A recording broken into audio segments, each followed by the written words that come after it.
So hi friends ನೋಡೋಣ.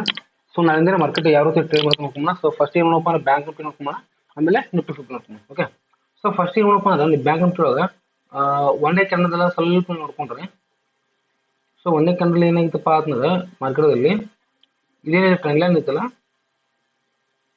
Okay, so ಈ trend line ಏನಾಗಿತ್ತಪ್ಪ ಮಾರ್ಕೆಟ್ ಕಂಟಿನ್ಯೂಸ್ ಆಗಿ ಒಂದು ಹೆವಿ ಆಗಿರ್ಕೊಂಡು ಒಂದು ಗ್ಯಾಪ್ ಅಪ್ ಮಾಡ್ಕೊಂಡು ಮಾರ್ಕೆಟ್ ಏನಾಗಿತ್ತಪ್ಪ ಅಂದ್ರೆ ಮೇಲ್ಗಡೆ ಏನಾಗಿತ್ತು ಕ್ಲೋಸ್ ಆಗಿತ್ತು. ಓಕೆ, ಆಮೇಲೆ ಇಲ್ಲಿ ಕೆಳಗಿನ ಸೈಡ್ ಏನಾಗಿತ್ತಪ್ಪ ಅಂತಂದ್ರೆ ಎಷ್ಟು ಪಾಯಿಂಟ್ ಅಂತಂದ್ರೆ 54,800. ಈ 54,800 ಪಾಯಿಂಟ್ ಎಲ್ಲಿವರೆಗೂ ಇದು ಬ್ರೇಕ್ ಮಾಡಲ್ಲ, ಎಲ್ಲಿವರೆಗೂ ಏನಾಗಿಲ್ಲಪ್ಪ ಮಾರ್ಕೆಟ್ ಕೆಳಗಡೆ ಬರಂಗಿಲ್ಲ.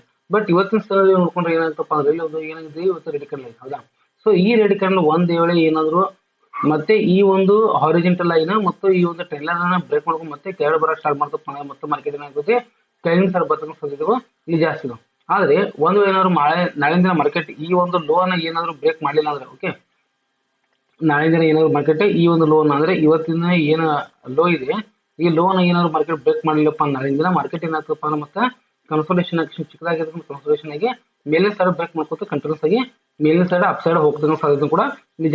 ಸೊ ಇವತ್ತು ಯಾಕೆ ಮಾರ್ಕೆಟ್ ಏನಾಯ್ತಪ್ಪ ಅಂತಂದ್ರೆ ಲೋ ಇದು ಫಾಲ್ ಆಯ್ತಪ್ಪ ಅಂತಂದ್ರೆ ಮಾರ್ಕೆಟ್ ಆಲ್ರೆಡಿ ನೋಡ್ರಿ ನಿನ್ನೆ ಎಷ್ಟು ಆಗಿತ್ತಪ್ಪ ಅಂದ್ರೆ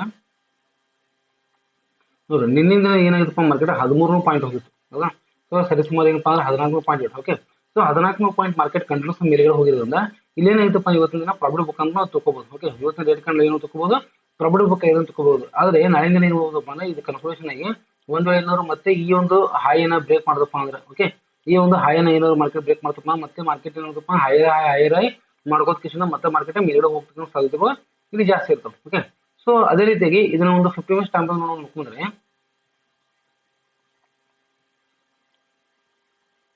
ನೋಡ್ರಿ 50 ಮಿನಿಟ್ಸ್ ಟೈಮ್ ಫ್ರೇಮ್ ನೋಡ್ರಿ ಏನಾಗಿದಪ್ಪ ಅಂದ್ರೆ ಟೋಟಲ್ ಆಗಿ ಮಾರ್ಕೆಟ್ ಒಂದು ಝೋನ್ ಅಲ್ಲಿ ಸಿಕ್ಕಿಬಿಟ್ಟಿದೆ. ಹೌದಾ, ಸೊ ಯಾವ ಝೋನ್ ಅಂದ್ರೆ ಇಲ್ಲಿ ನೋಡ್ರಿ ಮೇಲ್ಗಡೆ ಇರ್ತಕ್ಕಂಥದ್ದು ಇದೊಂದು ಝೋನ್. ಓಕೆ, 56,000. ಆಮೇಲೆ ಕೆಳಗಡೆ ಇರ್ತಕ್ಕಂಥದ್ದು 53,500.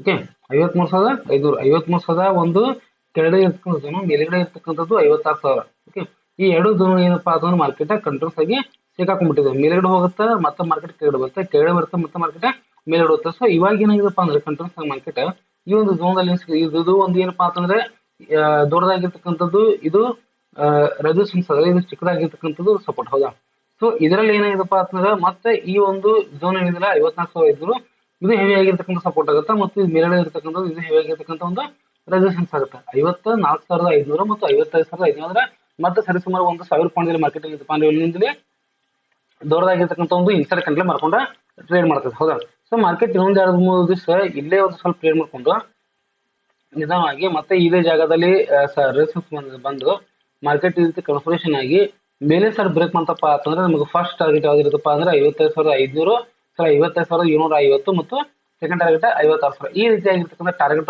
ಏನ್ ಮಾಡೋದಪ್ಪ ಅಂದ್ರೆ ಇಲ್ಲಿ ಮಾರ್ಕೆಟ್ ಅಲ್ಲಿ ನಾವು ನೋಡ್ತಕ್ಕಂಥ ಸಾಧ್ಯತೆಗಳು ಇಲ್ಲಿ ಜಾಸ್ತಿ ಇರ್ತವೆ. ಓಕೆ, ಸೊ ಹೀಗಾಗಿ ಏನ್ ಮಾಡ್ರಪ್ಪ ಅಂದ್ರೆ ಮಾರ್ಕೆಟ್ ಅಲ್ಲಿ ಸರಿಯಾಗಿ ನೋಡ್ಕೊಂಡು ಟೈಮ್ ತುಂಬಾನೇ ಒಳ್ಳೇದಂತ ನನ್ನ ಒಂದು ಅಭಿಪ್ರಾಯ. ಓಕೆ, ಸೊ ಅದೇ ರೀತಿಯಾಗಿ ಇಲ್ಲಿ ಏನಾದ್ರು ನೀವು ಮಾರ್ಕೆಟ್ ನಿಂತಪ್ಪ ಅಂತಂದ್ರೆ ಇಲ್ಲಿ ಕನ್ಫರ್ಮೇಷನ್ ಆಗಿ ಕೆಳಗಿನ ಸೈಡ್ ಬರ ಸ್ಟಾರ್ಟ್ ಮಾಡ್ತಪ್ಪ ಅಂತಂದ್ರೆ ನಮ್ಗೆ ಎಲ್ಲಿ ತನಕ ಬರ್ಬೋದಪ್ಪ ಅಂದ್ರೆ 54,500. ಓಕೆ, ಈ 54,500 ತನಕ ಮಾರ್ಕೆಟ್ ಕೆಳಗಡೆ ಬರ್ತಕ್ಕಂಥ ಸಾಧ್ಯತೆಗಳು ಜಾಸ್ತಿ ಇದಾವೆ. ಒಂದ್ ವೇಳೆ ಏನಾದ್ರು ಮತ್ತೆ ಇದು 54,500 ಏನಾದ್ರು ಕೆಳಗಿನ ಸೈಡ್ ಬ್ರೇಕ್ ಮಾಡ್ತಪ್ಪ ಅಂದ್ರೆ ಮತ್ತೆ ಮಾರ್ಕೆಟ್ ಎಲ್ಲಿವರೆಗೂ ಹೋಗೋದಪ್ಪ ಅಂತಂದ್ರೆ 54,250 ತನಕ ಮಾರ್ಕೆಟ್ ಕೆಳಗಿನ ಸೈಡ್ ಹೋಗ್ತಕ್ಕಂಥ ಸಾಧ್ಯತೆಗಳು ಇಲ್ಲಿ ಜಾಸ್ತಿ ಇದಾವೆ. ಓಕೆ, ಸೊ ಹೀಗಾಗಿ ಏನ್ ಮಾಡ್ರಪ್ಪ ಅಂದ್ರೆ ಮಾರ್ಕೆಟ್ ಅಲ್ಲಿ ನೀವು ನಿಧಾನವಾಗಿ ನೋಡ್ಕೊಂಡು ಟ್ರಿಕ್ಕಿಯಾಗಿ ಟ್ರೈ ಮಾಡೋದು ತುಂಬಾ ಒಳ್ಳೇದಿರುತ್ತೆ ನನ್ನ ಒಂದು ಅಭಿಪ್ರಾಯ. ಓಕೆ, ಸೊ ಅದೇ ರೀತಿಯಾಗಿ ನಾವು ನಿಫ್ಟಿಯನ್ನು ನೋಡ್ಕೊಂಡ್ರೆ, ಓಕೆ, ನಿಫ್ಟಿಯನ್ನು ಒಂದು ಡೇ ಕ್ಯಾಂಡಲ್ ನೋಡ್ಕೊಂಡ್ರೆ ಡೇ ಕ್ಯಾಂಡಲ್ ಕೂಡ ಸ್ವಲ್ಪ ಏನಾಗಿತ್ತಪ್ಪ ಮಾರ್ಕೆಟ್ ಸೇಮ್ ತರ ಇದೆ. ಓಕೆ, ಸೊ ಮಾರ್ಕೆಟ್ ಏನಿತ್ತಪ್ಪ ಅಂದ್ರೆ ಹೆವಿ ಆಗಿರೋದು 900 ಪಾಯಿಂಟ್ ಮೇಲ್ಗಡೆ ಹೋಗಿತ್ತು. ಅದೇ ರೀತಿಯಾಗಿ ಮಾರ್ಕೆಟ್ ಏನಪ್ಪ ಮತ್ತೆ ರಿವರ್ಸ್ ಮಾರ್ಕೆಟ್ ಬಂದ ಅಂದ್ರೆ ಮಾರ್ಕೆಟ್ ಏನಪ್ಪ ಅಂದ್ರೆ ಒಂದು ಸ್ವಲ್ಪ ಪ್ರಾಫಿಟ್ ಬುಕ್ ಆಗಿದೆ ಅಂತ ಹೇಳ್ಬೋದು. ಒಂದು ವೇಳೆ ಮಾರ್ಕೆಟ್ ಏನಾದ್ರು ಈ ಒಂದು ಕನ್ಸೋಲೇಷನ್ ಆಗಿ ಏನು ಬ್ರೇಕ್ ಮಾಡಿತ್ತಲ್ಲ, ಈ ಕನ್ಸೋಲೇಷನ್ ಆಗಿ ಬ್ರೇಕ್ ಮಾಡಿರ್ತಕ್ಕಂಥ ಈ ಒಂದು ಪಾಯಿಂಟ್ ಅನ್ನು 24,500 ಪಾಯಿಂಟ್ ಅನ್ನು, ಓಕೆ, 24,500 ಪಾಯಿಂಟ್ ಅನ್ನು ಮತ್ತೆ ಮಾರ್ಕೆಟ್ ಕೆಳಗಡೆ ಬ್ರೇಕ್ ಪಡ್ಕೊಂಡು ಮತ್ತೆ ಕನ್ಸೋಲೇಷನ್ ಈ ಒಂದು ಏನಾದ್ರು ಬ್ರೇಕ್ ಮಾಡ್ತಪ್ಪ ಅಂದ್ರೆ ಮತ್ತೆ ಮಾರ್ಕೆಟ್ ಎಲ್ಲಿ ಬರೋದಪ್ಪ ಅಂದ್ರೆ ಮತ್ತೆ 24,250 ತನಕ ಮಾರ್ಕೆಟ್ ಬರ್ತಕ್ಕಂಥ ಸಾಧ್ಯತೆಗಳು ಇಲ್ಲಿ ಜಾಸ್ತಿ ಇದಾವೆ. ಓಕೆ, ಸೊ ಹೀಗಾಗಿ ಏನ್ ಮಾಡ್ರಪ್ಪ ಅಂದ್ರೆ ಮಾರ್ಕೆಟ್ ಅಲ್ಲಿ ನಾಳಿನ ದಿನ ಸ್ವಲ್ಪ ಟ್ರಿಕ್ ಆಗಿ ಯೂಸ್ ಮಾಡ್ರಿ. ಓಕೆ, ಎಲ್ಲಿವರೆಗೂ ಮಾರ್ಕೆಟ್ ಮೇಲಿನ ಸೈಡ್ ಹೋಗಂಗಿಲ್ಲಪ್ಪ ಅಂದ್ರೆ ಈ ಒಂದು ಏರಿಯಾ ಬ್ರೇಕ್ ಮಾಡಬೇಕು 25,000. ಓಕೆ, ಇದೇನಿದೆ 25,000 ಇದಿಲ್ಲ ನೋಡ್ರಿ, ಇಲ್ಲೊಂದು ರೌಂಡ್ ಫಿಗರ್ ಇದೆ, ಇಲ್ಲಿನೂ ಕೂಡ ಒಂದು ರೌಂಡ್ ಫಿಗರ್ ಇದೆ, ಇಲ್ಲಿನೂ ಕೂಡ ಒಂದು ರೌಂಡ್ ಫಿಗರ್ ಇದೆ, ಇಲ್ಲಿನೂ ಕೂಡ ಒಂದು ಏನಪ್ಪಾ ಅಂದ್ರೆ ಕನ್ಸಲ್ಟೇಷನ್ ಆಗ್ತಿದೆ, ಇಲ್ಲಿನೂ ಕೂಡ ರೆಸ್ಪೆಕ್ಟ್ ಕೊಟ್ಟಿದೆ, ಇಲ್ಲಿ ಕೂಡ ಒಂದು ರೆಸ್ಪೆಕ್ಟ್ ಕೊಟ್ಟಿದೆ. ಓಕೆ 25,000. ಓಕೆ ಈ 25,000 ಏನ್ ಮಾಡಪ್ಪ ಅಂತಂದ್ರೆ ಮತ್ತೆ ಇಲ್ಲಿ ಕನ್ಸಲ್ಟೇಷನ್ ಆಗಿ ಮೇಲೆ ಸರ್ ಬ್ರೇಕ್ ಮಾಡ್ತಪ್ಪ ಅಂದ್ರೆ 25,250 ಮತ್ತು 25,500. ಓಕೆ ಈ ಎರಡು ಟಾರ್ಗೆಟ್ ಏನ್ತಕ್ಕಂಥದ್ದು ರೀಚ್ ಮಾಡೋದ್ರ ಸಾಧ್ಯತೆಗಳು ಇಲ್ಲಿ ಜಾಸ್ತಿ ಇದೆ. ಬಟ್ ಮೇನ್ ಇಂಪಾರ್ಟೆಂಟ್ ಏನಪ್ಪಾ ಅಂತಂದ್ರೆ ಈ ಒಂದು ಟಾರ್ಗೆಟ್ ರೀಚ್ ಮಾಡಬಹುದು ಕ್ಯಾಲಿಂಗ್ ಸರ್. ಓಕೆ ಕ್ಯಾಲಿಂಗ್ ಸರ್ ಇದು ಬ್ರೇಕ್ ಮಾಡಬಾರ್ದು ಈ ಒಂದು ಏರಿಯಾ. ಓಕೆ 24,500 ಏನು ಬ್ರೇಕ್ ಮಾಡ್ತಪ್ಪ ಅಂತಂದ್ರೆ ಮತ್ತೆ ಎಲ್ಲಿವರೆಗೂ ಹೋಗ್ತದಪ್ಪ ಮಾರ್ಕೆಟ್ 24,250 ತನಕ ಮಾರ್ಕೆಟ್ ಹೋಗ್ತಕ್ಕಂಥ ಸಾಧ್ಯತೆಗಳು ಇಲ್ಲಿ ಜಾಸ್ತಿ ಅದ. ಒಂದ್ ವೇಳೆ ಏನಾದ್ರು ನಾಳಿನ ದಿನ ಮಾರ್ಕೆಟ್ ಫ್ಲಾಟ್ ಆಗಿ ಓಪನ್ ಆದ್ರೂ ಕೂಡ ಕನ್ಸಲ್ಟೇಷನ್ ಡೈರೆಕ್ಟ್ ಆಗಿ ಮೇಲೆ ಸೈಡ್ ಹೋಗಕ್ ಸ್ಟಾರ್ಟ್ ಮಾಡ್ತಪ್ಪ ಅಂದ್ರೆ ಮತ್ತೆ ನಮ್ಗೆ ಟಾರ್ಗೆಟ್ ಎಲ್ಲಿ ಸಿಗಪ್ಪ ಅಂತಂದ್ರೆ 25,000 ತನಕ ನಮ್ಗೆ ಈ ಮಾರ್ಕೆಟ್ ದಲ್ಲಿ ನಾವು ಒಂದು ನಾಳಿನ ದಿನ ಒಂದು ಟಾರ್ಗೆಟ್ ಅನ್ನು ನೋಡ್ತಕ್ಕಂಥ ಸಾಧ್ಯತೆಗಳು ಜಾಸ್ತಿ ಅದಾವ. ಓಕೆ ಸೊ ಇದನ್ನ ಒಂದು 50 ಮಿನಿಟ್ಸ್ ಟೈಮ್ ನೋಡ್ಕೊಂಡ್ಬಂದ್ರೆ ಇಲ್ಲಿ ನೋಡ್ರಿ 50 ಮಿನಿಟ್ಸ್ ಟೈಮ್ ಈಸಿ ಆಗುತ್ತೆ ಸ್ವಲ್ಪ ನೋಡ್ರಿ ಮಾರ್ಕೆಟ್ ನೋಡ್ರಿ. ನನ್ಗೆ ಏನಿದೆಪ್ಪ ಅಂದ್ರೆ ಈ ಒಂದು ಏರಿಯಾ ಏನಿದೆಪ್ಪ ತುಂಬಾ ಇಂಪಾರ್ಟೆಂಟ್ ಆಗಿರುತ್ತೆ. ಯಾಕಪ್ಪ ಅಂದ್ರೆ ಇಲ್ಲಿ ಕಂಟಿನ್ಯೂಸ್ ನೋಡ್ರಿ ಇಲ್ಲಿನೂ ಕೂಡ ರೆಸ್ಪೆಕ್ಟ್ ಆಗಿರುತ್ತಪ್ಪ ಅಂದ್ರೆ ರೆಸಿಸ್ಟೆನ್ಸ್, ಇಲ್ಲಿನೂ ಕೂಡ ರೆಸಿಸ್ಟೆನ್ಸ್ ಇತ್ತು, ಇಲ್ಲಿ ಕೂಡ ರೆಸಿಸ್ಟೆನ್ಸ್ ಇತ್ತು, ಇಲ್ಲಿ ಕೂಡ ರೆಸಿಸ್ಟೆನ್ಸ್. ಓಕೆ ಕಂಟಿನ್ಯೂಸ್ ಆಗಿ ರೆಸಿಸ್ಟೆನ್ಸ್ ಇರೋದ್ರಿಂದ ಇಲ್ಲಿನ ಮಾರ್ಕೆಟ್ ಫಾಲೋ ಆಗಿತ್ತು, ಇಲ್ಲಿನ ಮಾರ್ಕೆಟ್ ಫಾಲೋ ಆಗಿತ್ತು, ಇಲ್ಲಿ ಫಾಲೋ ಆಗಿತ್ತು, ಇಲ್ಲಿ ಫಾಲೋ ಆಗಿತ್ತು, ಇಲ್ಲಿ ಕೂಡ ಮತ್ತು ಇಲ್ಲಿನೂ ಕೂಡ ಫಾಲೋ ಆಗಿತ್ತು. ಓಕೆ ಸೊ ಯಾವಾಗ ಮಾರ್ಕೆಟ್ ಅಪ್ಸೈಡ್ ಹೋಗ್ತಪ್ಪ ಅಂದ್ರೆ ಇದನ್ನೆಲ್ಲಾನು ಕ್ರಾಸ್ ಮಾಡ್ಕೊಂಡು ಈ ಒಂದು ಏರಿಯಾ ಯಾವಾಗ ಬ್ರೇಕ್ ಮಾಡುತ್ತೆ.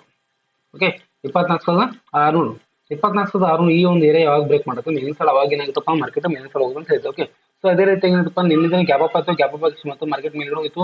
ಇವತ್ತು ಮಾರ್ಕೆಟ್ ಮೇಲ್ಗಡೆ ಓಪನ್ ಆಯ್ತು, ಮೇಲ್ಗಡೆ ಓಪನ್ ಆಗಿಂದ ಮಾರ್ಕೆಟ್ ದಲ್ಲಿ ಪ್ರಾಫಿಟ್ ಬುಕ್ ಮಾಡೋದು, ಪ್ರಾಫಿಟ್ ಬುಕ್ ಮಾಡ್ಕೊಂಡು ಮತ್ತೆ ಮಾರ್ಕೆಟ್ ಏನಾಗುತ್ತಪ್ಪ ಅಂದ್ರೆ 24,600 ತನಕ ಮಾರ್ಕೆಟ್ ಟ್ರೇಡ್ ಮಾಡ್ತದೆ. ಹೌದಾ ಒಂದ್ ವೇಳೆ ಏನಾದ್ರು ಮಾರ್ಕೆಟ್ ಇದೇ ಒಂದು ಏರಿಯಾದಲ್ಲಿ ನಾಳಿನ ಕನ್ಸಲ್ಟೇಷನ್ ಆಗಿ ಫ್ಲಾಟ್ ಆಗಿ ಓಪನ್ ಆಗಿ ಕನ್ಸಲ್ಟೇಷನ್ ಆಗಿ ಮೇಲಿನ ಸೈಡ್ ಬ್ರೇಕ್ ಮಾಡಕ್ ಸ್ಟಾರ್ಟ್ ಮಾಡ್ತಪ್ಪ ಅಂದ್ರೆ ನಮಗೆ ಫಸ್ಟ್ ಟಾರ್ಗೆಟ್ ಯಾವ್ದು ಇರುತ್ತಪ್ಪ ಅಂತಂದ್ರೆ ಇದು ಇರುತ್ತೆ. ಯಾವ್ದಪ್ಪ ಅಂದ್ರೆ 24,700, ಆಮೇಲೆ 24,800, ಆಮೇಲೆ 24,900 ಈ ರೀತಿಯಾಗಿರ್ತಕ್ಕಂಥ ಟಾರ್ಗೆಟ್ ನಾವು ಏನ್ ಮಾಡೋದಪ್ಪ ಅಂದ್ರೆ ನಾಳಿನ ದಿನ ನೋಡ್ಕೊಂಡು ಸಾಧ್ಯತೆಗಳು ಇಲ್ಲಿ ಜಾಸ್ತಿ ಅದ. ಒಂದ್ ವೇಳೆ ಏನಾದ್ರು ಕನ್ಸಲ್ಟೇಷನ್ ಆಗಿ ಓಕೆ ಇದೇ ರೀತಿಯಾಗಿ ಕನ್ಸಲ್ಟೇಷನ್ ಆಗಿ ಕೆಳಗಿನ ಸೈಡ್ ಬ್ರೇಕ್ ಮಾಡ್ತಪ್ಪ ಅಂತಂದ್ರೆ 24,400.